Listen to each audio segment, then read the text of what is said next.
Good morning. आज के हम इस क्लास में बात करेंगे कार्बन प्रतिरोध के वर्ण कोड और किरचॉफ के नियम के बारे में। कार्बन प्रतिरोध का वर्ण कोड क्या है? तो रंग की मदद से किसी का प्रतिरोध ज्ञात करना। रंग की मदद से किसी का प्रतिरोध ज्ञात करना कार्बन प्रतिरोध का वर्ण कोड है। इसमें रंग के लिए कोड दिया जाता है और उसी रंग की मदद से हम प्रतिरोध ज्ञात करते हैं। इसमें कार्बन का ही इस्तेमाल क्यों किया जाता है? इसमें कार्बन का ही इस्तेमाल क्यों किया जाता है? क्योंकि कार्बन का प्रतिरोध मिली ओम से लेकर मेगा ओम तक बदलता है। कार्बन प्रतिरोध का जो रेंज है मिनिमम और मैक्सिमम वो मिली ओम से लेकर मेगा ओम तक होता है। यही कारण है कि कार्बन का ही इस्तेमाल किया जाता है।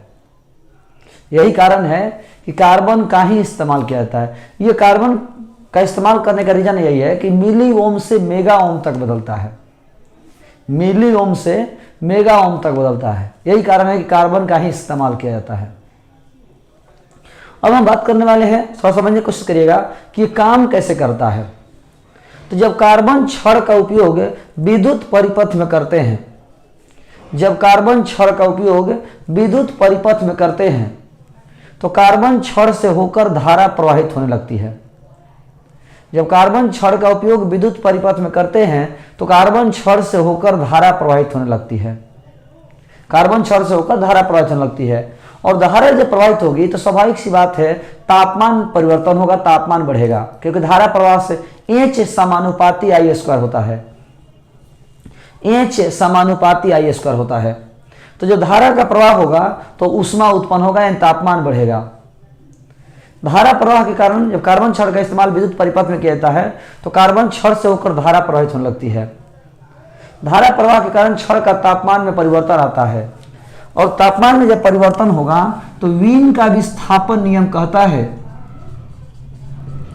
वीन का विस्थापन नियम कहता है लैम्डा समानुपाती 1/T, लैम्डा समानुपाती 1/T, यानी तापमान में परिवर्तन होगा तो लैम्डा में परिवर्तन होगा।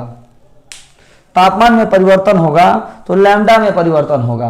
तापमान में अंतर होने से लैम्डा में अंतर आता है और जब लैम्डा में अंतर होगा तो लैम्डा में जब अंतर आएगा तो तरंगदैर्घ्य में परिवर्तन होगा तो कलर में परिवर्तन होगा। जब कार्बन छड़ का इस्तेमाल विद्युत परिपथ में करते हैं तो छड़ से होकर धारा प्रवाहित होने लगती है। धारा प्रवाह के कारण तापमान में अंतर आता है। तापमान में अंतर होगा तो तरंगदैर्घ्य में अंतर आएगा। कौन सा तरंगदैर्घ्य? तो उत्सर्जित विकिरण का तरंगदैर्घ्य, जो कलर उत्सर्जित होगा, जो रेडिएशन उत्सर्जित होगा, उस रेडिएशन का तरंगदैर्घ्य। तापमान में अंतर होगा तो तरंगदैर्घ्य में अंतर होगा और तरंगदैर्घ्य में अंतर होगा तो कलर में अंतर होगा। तो तापमान में अंतर होने से तरंगदैर्घ्य में अंतर होता है और तरंगदैर्घ्य में अंतर होने से कलर में अंतर होता है, यानी तापमान में अंतर होने से कलर में अंतर होता है। ये फाइनल हो गया कि तापमान में अंतर होने से कलर में अंतर होता है। तापमान में अंतर होने से कलर में अंतर होता है। और हम पहले भी पढ़ चुके हैं कि तापमान में परिवर्तन होने से प्रतिरोध में परिवर्तन होता है। यहां हम पढ़ रहे हैं कि तापमान में परिवर्तन होने से रंग में परिवर्तन होता है। तापमान में परिवर्तन होने से रंग में परिवर्तन होता है। और यहां हम लोग देख रहे हैं, फिर जाने हैं पहले से, कि तापमान में परिवर्तन होने से प्रतिरोध में अंतर होता है। तो तापमान में परिवर्तन होने से रंग में अंतर होता है, तापमान में अंतर होने से प्रतिरोध में अंतर होता है। इसका मतलब हुआ कि रंग में अंतर होने से प्रतिरोध में अंतर होता है। तापमान में परिवर्तन होने से रंग में अंतर होता है और तापमान में परिवर्तन होने से प्रतिरोध में अंतर होता है। इसका मतलब हुआ कि रंग में अंतर होने से प्रतिरोध में अंतर होता है। रंग में अंतर होने से प्रतिरोध में अंतर होता है। रंग में अंतर होने से प्रतिरोध में अंतर होता है। यही कारण है कि कार्बन छड़ का, यही जो है कार्बन प्रतिरोध के वर्ण कोड का सिद्धांत है। रंग की मदद से प्रतिरोध ज्ञात करना, रंग की मदद से प्रतिरोध ज्ञात करना ही कार्बन प्रतिरोध के वर्ण कोड का सिद्धांत है। वर्ण माने रंग होता है, वर्ण कोड का सिद्धांत है। जब कार्बन छड़ का इस्तेमाल विद्युत परिपथ में करते हैं तो छड़ से होकर धारा प्रवाहित होने लगती है। जब कार्बन छड़ का उपयोग विद्युत परिपथ में किया जाता है तो छड़ से होकर धारा प्रवाहित होने लगती है। धारा प्रवाह के कारण छड़ का तापमान बढ़ने लगता है। तापमान में अंतर होगा तो तरंगदैर्घ्य में अंतर होगा, तरंगदैर्घ्य में अंतर होगा रंग में अंतर होगा। इन तापमान में अंतर होने से रंग में अंतर होता है। तापमान में अंतर होने से रंग में अंतर होता है। तापमान में अंतर होने से रंग में अंतर होता है। और हम जानते हैं कि तापमान में अंतर होने से प्रतिरोध में अंतर होता है, यानी रंग में अंतर होने से प्रतिरोध में अंतर होता है। रंग में अंतर होने से प्रतिरोध में अंतर होता है। यही कार्बन प्रतिरोध के वर्ण कोड का सिद्धांत है। यही कार्बन प्रतिरोध के वर्ण कोड का सिद्धांत है। अब हम जानते हैं कार्बन प्रतिरोध के वर्ण कोड में किस तरह से इस्तेमाल किया जाता है प्रतिरोध। कार्बन रंग की मदद से प्रतिरोध कैसे निकाला जाता है। रंग की मदद से प्रतिरोध कैसे निकाला जाता है। तो बहादुर, कार्बन छड़ पर 4 रंगीन पट्टी बनी होती है। कार्बन छड़ पर 4 रंगीन पट्टी बनी होती है। कार्बन छड़ पर 4 रंगीन पट्टी बनी होती है। कार्बन छड़ पर 4 रंगीन पट्टी बनी होती है। इसमें पहली 2 पट्टी मुख्य संख्या देती है। पहली 2 पट्टी मुख्य संख्या देती है। तीसरी पट्टी 10 का गुणक देती है और चौथी पट्टी सहनशीलता देती है। इसमें कार्बन छड़ पर 4 रंगीन पट्टी बनी होती है। कार्बन छड़ पर 4 रंगीन पट्टी बनी होती है। पहली 2 पट्टी मुख्य संख्या देती है, तीसरी पट्टी 10 का गुणक देती है और चौथी पट्टी सहनशीलता देती है। अब कोड मान कैसे दिया गया है वो थोड़ा सा देखिए। रंग कोड मान गुणक कहें चाहे घातांक कहें और सहनशीलता। रंग कोड मान गुणक और सहनशीलता। तो रंग की बात करें तो काला, भूरा, लाल, नारंगी, पीला, हरा, नीला, बैगनी, स्लेटी और सफेद। कोड मान 0, 1, 2, 3, 4, 5, 6, 7, 8, 9। 10 के गुणक 10 के पावर 0, 10 के पावर 1, 10 के पावर 2, 10 के पावर 3, 10 के पावर 4, 10 के पावर 5, 10 के पावर 6, 10 के पावर 7, 10 के पावर 8 और 10 के पावर 9। यदि बात करें ब्लैक, अंग्रेजी में brown, red, orange, yellow, green, blue, violet, grey, white. इसके बाद 3 कलर और है, सुनहला, चांदी, रंगहीन। तो इसकी सहनशीलता ±5%, इसकी सहनशीलता ±10% और इसकी सहनशीलता ±20%। बहादुर फिर से बात समझिएगा, कार्बन प्रतिरोध का वर्ण कोड क्या है। तो रंग की मदद से प्रतिरोध ज्ञात करना। रंग की मदद से प्रतिरोध ज्ञात करना। इसमें कार्बन का ही इस्तेमाल क्यों किया जाता है, क्योंकि कार्बन का प्रतिरोध मिली ओम से मेगा ओम तक बदलता है। 10 के पावर -3 से 10 के पावर 6 तक बदलता है। 10 के पावर 3 से 10 के पावर 6 तक बदलता है। कह रहे कि जब कार्बन छड़ का इस्तेमाल विद्युत परिपथ में किया जाता है तो छड़ से होकर धारा प्रवाहित होने लगती है। धारा प्रवाह के कारण तापमान में अंतर होता है। तापमान में अंतर होगा, तरंगदैर्घ्य में अंतर होगा। तापमान में अंतर होगा, तरंगदैर्घ्य में अंतर होगा। तरंगदैर्घ्य में अंतर होगा, रंग में अंतर होगा। तापमान में अंतर होने से तरंगदैर्घ्य में अंतर होता है। तरंगदैर्घ्य में अंतर होने से रंग में अंतर होता है। मतलब तापमान में अंतर होने से रंग में अंतर होता है। तापमान में अंतर होने से रंग में अंतर होता है। तापमान में अंतर होने से रंग में अंतर होता है। तापमान में जब अंतर होगा तो रंग में अंतर होगा। और हम जानते हैं कि तापमान में अंतर होने से प्रतिरोध में अंतर होता है। हम जानते हैं कि तापमान में अंतर होने से प्रतिरोध में अंतर होता है। इसीलिए कहता है कि तापमान में अंतर होने से रंग में अंतर होता है और तापमान में अंतर होने से प्रतिरोध में अंतर होता है, मतलब रंग में अंतर होने से प्रतिरोध में अंतर होता है। यही कार्बन प्रतिरोध के वर्ण कोड का सिद्धांत है। यही कार्बन प्रतिरोध के वर्ण कोड का सिद्धांत है। इसमें कार्बन छड़ पर कार्बन छड़ की बेलनाकार पट्टी होती है। इसमें 4 रंगीन पट्टी बनी होती है। इसमें कार्बन का एक बेलनाकार छड़ होता है जिस पर 4 रंगीन पट्टी बनी होती है। इसमें कार्बन का एक बेलनाकार छड़ होता है जिस पर 4 रंगीन पट्टी बनी होती है। पहली 2 पट्टी मुख्य संख्या देती है, तीसरी पट्टी 10 का गुणक देती है और चौथी पट्टी सहनशीलता देती है। पहली 2 पट्टी मुख्य संख्या देती है, तीसरी पट्टी 10 का गुणक देती है और चौथी पट्टी सहनशीलता देती है। यही हमारे कलर का कोड मान दिया गया है। 10 कलर है, इनका ये कोड मान है, 10 का गुणक है और ये सहनशीलता है।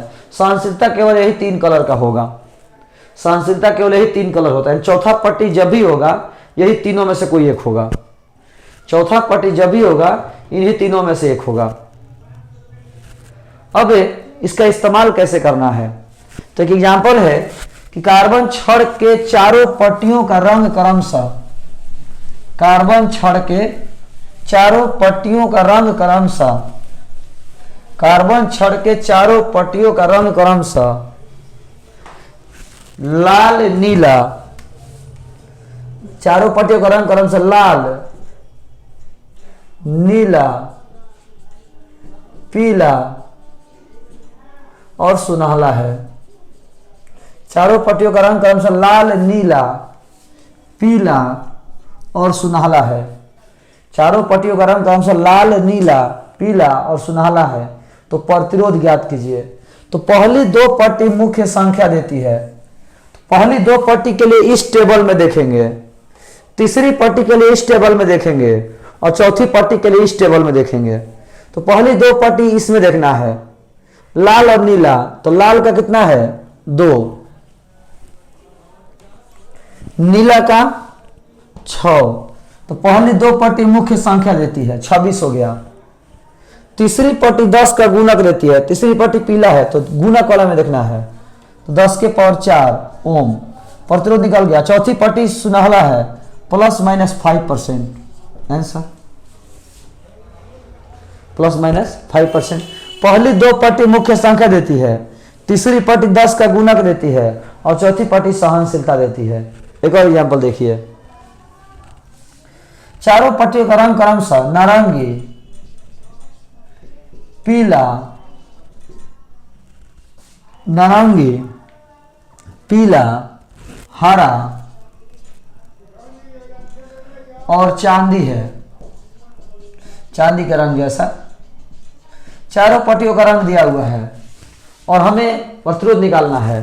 तो पहला नारंगी है तो नारंगी का 3, दूसरा पीला है, पीला का 4, 34 गुना 10 के पावर हरा का 5। यही आपको देखना है बहादुर। पहली 2 पट्टी के लिए इसमें देखना है, तीसरी पट्टी के लिए इसमें देखना है और चौथी पट्टी के लिए इसमें देखना है। ओम ±10%। पहली 2 पट्टी मुख्य संख्या देती है, तीसरी पट्टी 10 का गुणक देती है और चौथी पट्टी सहनशीलता देती है। इस प्रकार हमारा ये कार्बन प्रतिरोध के वर्ण कोड समाप्त हुआ। कार्बन प्रतिरोध के वर्ण कोड समाप्त हुआ।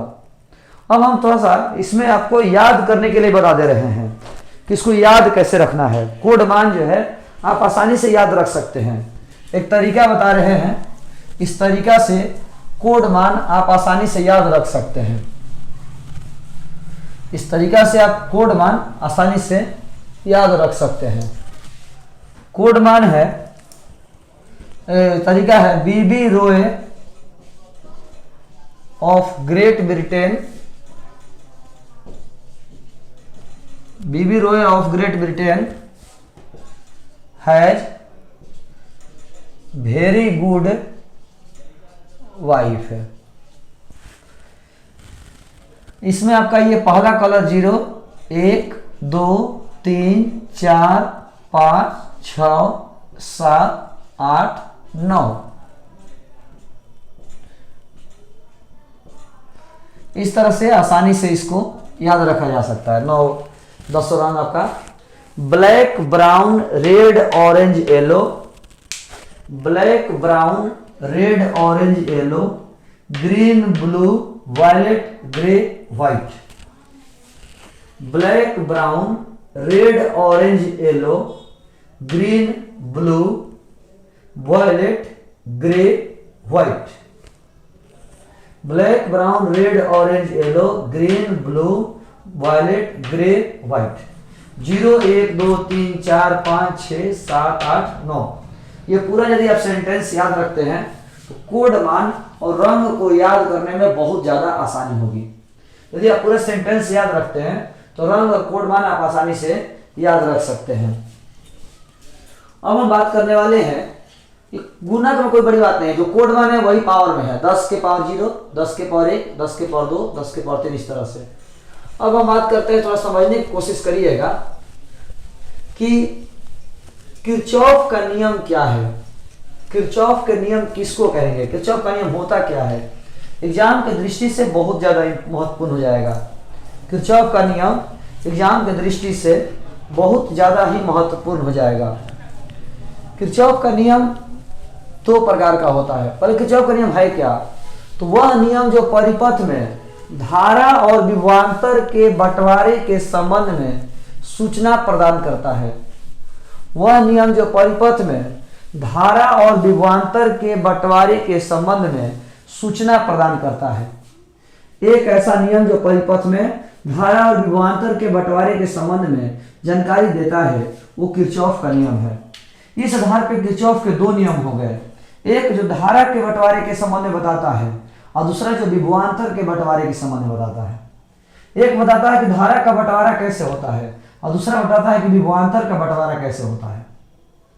एक आपका धारा के बंटवारे के संबंध में बताता है और दूसरा आपका विभवांतर के बंटवारे के संबंध में बताता है।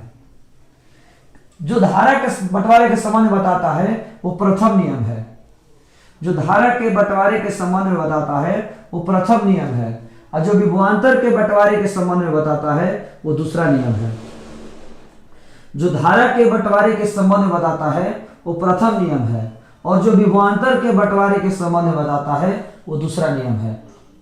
प्रथम नियम धारा के बंटवारे के संबंध में बताता है और दूसरा नियम विभवांतर के बंटवारे के संबंध में बताता है। प्रथम नियम धारा के बंटवारे के संबंध में बताता है और दूसरा नियम विभवांतर के बंटवारे के संबंध में बताता है। प्रथम नियम को बिंदु नियम, संधि नियम, प्रथम नियम को बिंदु नियम, संधि नियम या जंक्शन रूल के नाम से भी जानते हैं। प्रथम नियम को बिंदु नियम भी कहते हैं, संधि नियम भी कहते हैं, जंक्शन रूल भी कहते हैं। किरचॉफ का प्रथम नियम कहता है कि परिपथ के किसी भी बिंदु पर, परिपथ के किसी भी बिंदु पर मिलने वाली धाराओं के कुल बीजगणितीय योग शून्य होता है। परिपथ के किसी भी बिंदु पर मिलने वाली धाराओं के कुल बीजगणितीय योग शून्य होता है। परिपथ के किसी भी बिंदु पर मिलने वाली धाराओं के टोटल बीजगणितीय योग शून्य होता है। परिपथ के किसी भी बिंदु पर मिलने वाली धाराओं के कुल बीजगणितीय योग शून्य होता है। इसमें कह रहा है कि परंपरा से ऐसी चलते आ रही है, आने वाली धारा को धनात्मक और जाने वाली धारा को ऋणात्मक माना जाता है। परंपरा से आने वाली धारा को धनात्मक और जाने वाली धारा को ऋणात्मक माना जाता है। परंपरा से आने वाली धारा को प्लस में और जाने वाली धारा को माइनस में माना जाता है। किरचॉफ का प्रथम नियम कहता है कि परिपथ के किसी भी बिंदु पर मिलने वाली धाराओं का टोटल बीजगणितीय योग शून्य होता है। परिपथ के किसी भी बिंदु पर मिलने वाली धाराओं का कुल बीजगणितीय योग शून्य होता है। इसमें आने वाली धारा को धनात्मक और जाने वाली धारा को ऋणात्मक माना जाता है। तो I1 और I2 यहाँ आ रहा है और I3, I4 और I5 जा रहे हैं। तो I1 plus I2 minus I3 minus I4 minus I5 और टोटल का जोड़ 0। टोटल धारा, ये दोनों आने वाला है, ये तीनों जाने वाला है, आने वाले को प्लस और जाने वाले को माइनस, और टोटल जोड़ 0, क्योंकि मिलने वाली धाराओं का कुल बीजगणितीय योग 0 होता है। इसको हम ऐसा भी लिख सकते हैं, I1 प्लस I2 बराबर I3 plus I4 plus I5, यानी आने वाली धारा बराबर जाने वाली धारा। याद रखिएगा, परिपथ के किसी भी बिंदु पर आने वाली धारा का मान जाने वाली धारा के मान के बराबर होता है। परिपथ के किसी भी बिंदु पर आने वाली धारा का मान जाने वाली धारा के मान के बराबर होता है। यही किरचॉफ का प्रथम नियम है। कभी आपको कंफ्यूजन हो सकता है, हमेशा कंफ्यूजन हो सकता है, बहादुर याद रखिएगा कि किरचॉफ का प्रथम नियम क्या है। तो परिपथ के किसी भी बिंदु पर मिलने वाली धाराओं का कुल बीजगणितीय योग 0 होता है। परिपथ के किसी भी बिंदु पर मिलने वाली धाराओं के कुल बीजगणितीय 0 होता है। इसी नियम को दूसरे भाषा में कहें तो परिपथ के किसी भी बिंदु पर आने वाली धारा का मान जाने वाली धारा के मान के बराबर होता है। परिपथ के किसी भी बिंदु पर आने वाली धारा का मान जाने वाली धारा के मान के बराबर होता है। यही किरचॉफ का प्रथम नियम है। परंपरा से आने वाली धारा को प्लस और जाने वाली धारा को माइनस माना जाता है। प्रथम नियम की विशेषता क्या है? तो प्रथम नियम की पहली विशेषता यह है कि यह हमेशा बिंदु पर ही लागू होगा। जब भी लागू होगा बिंदु पर लागू होगा, इसीलिए इसको बिंदु नियम, संधि नियम या जंक्शन रूल भी कहते हैं। यह केवल बिंदु पर लागू होता है। दूसरा इसका विशेषता यह है कि इसमें कहता है कि परिपथ के किसी भी बिंदु पर जितनी धारा आती है उतनी धारा चली जाती है। आने वाली धारा बराबर होती है जाने वाली धारा के, मतलब जितनी धारा आती है उतनी धारा चली जाती है। मतलब इसमें धाराओं का एकत्रीकरण नहीं होता है। इसमें परिपथ के किसी बिंदु पर धारा ठहरता नहीं है, धारा की रुकावट नहीं होती है। परिपथ के किसी भी बिंदु पर धाराओं का एकत्रीकरण नहीं होता, धारा इकट्ठा नहीं होता है।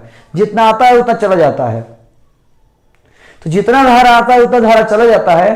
तो धारा तो होता नहीं, वास्तव में तो आवेश होता है। मतलब जितना आवेश आता है उतना आवेश चला जाता है। जितना आवेश आता है उतना आवेश चला जाता है। मतलब इसमें आवेश नष्ट नहीं होता है। मतलब यह आवेश संरक्षण सिद्धांत का पालन करता है। किरचॉफ का नियम जो परिपथ में धारा और विभवांतर के बंटवारे के संबंध में बताता है। किरचॉफ का नियम जो परिपथ में धारा और विभवांतर के बंटवारे के संबंध में बताता है, धारा और विभवांतर के बंटवारे के संबंध में बताता है, वो किरचॉफ का नियम है। इस आधार पर किरचॉफ के दो नियम हैं, एक जो धारा के बंटवारे के संबंध में बताता है और दूसरा जो विभवांतर के बंटवारे के संबंध में बताता है। एक जो धारा के बंटवारे के संबंध में बताता है, दूसरा जो विभवांतर के बंटवारे के संबंध में बताता है। प्रथम नियम धारा के बंटवारे के संबंध में बताता है और दूसरा नियम विभवांतर के बंटवारे के संबंध में बताता है।